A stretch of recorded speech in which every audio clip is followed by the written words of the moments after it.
আসসালামু আলাইকুম প্রিয় বন্ধুগণ। আজ আপনারা শুনবেন একটি ব্যতিক্রমধর্মী তথ্য গল্প, যেটি আমাদের জীবনের সঙ্গে সংশ্লিষ্ট, এই জল হাওয়ার সঙ্গে জড়িত। তাহলে শুনুন, ডুবে যাওয়া দ্বীপের গল্প। টুভালু থেকে বঙ্গোপসাগর এক সতর্কতার উপখ্যান।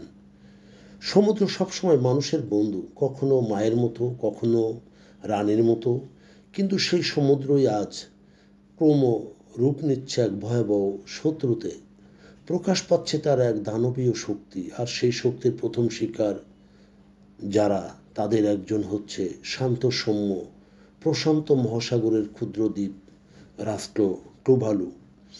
গল্পের শুরু যেখানে, ডুবতে থাকা প্রায় একটি দেশ, একসময়ের নীল হাওয়া বেষ্টিত টুভালু আজ ভাসছে উদ্বেগের সাথে।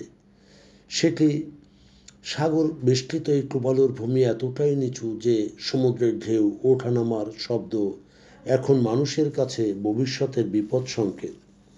গাছের নিচে খেলা করা শিশুরা এখন জোয়ারের সময় পানি ওঠার দাগ দেখে ভয় পায়। ঘরবাড়ির মেঝেতে নোনা পানি ঢুকে গেলে মায়েরা গর্ত করে পানি নামানোর বদলে আজকাল আকাশের দিকে তাকিয়ে ঈশ্বরকে প্রশ্ন করে, আমাদের ভবিষ্যৎ কোথায়?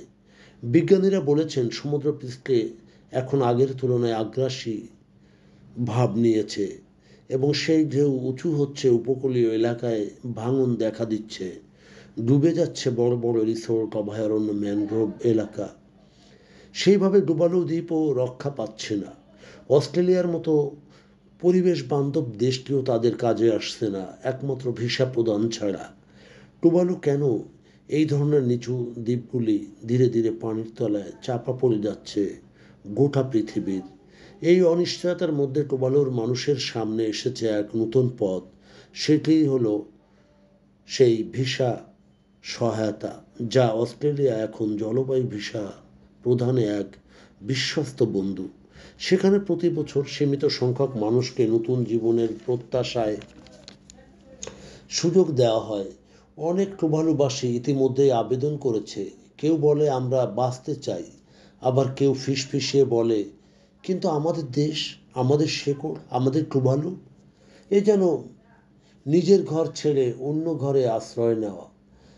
জলবায়ু নামক প্রবল ঝড়ে হারিয়ে যাওয়ার এক নামান্তর, নিচু ভূমি থেকে পরভূমিতে আশ্রয়ন।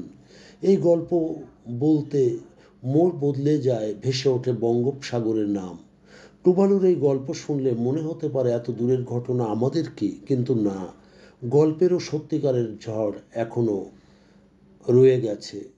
যে আজ টুভালু হুমকির মুখে, ঠিক সেইভাবে একদিন হয়তো আমাদের বঙ্গোপসাগরের উপকূলেও হতে পারে সেই ভয়াবহ বিপদের কেন্দ্র।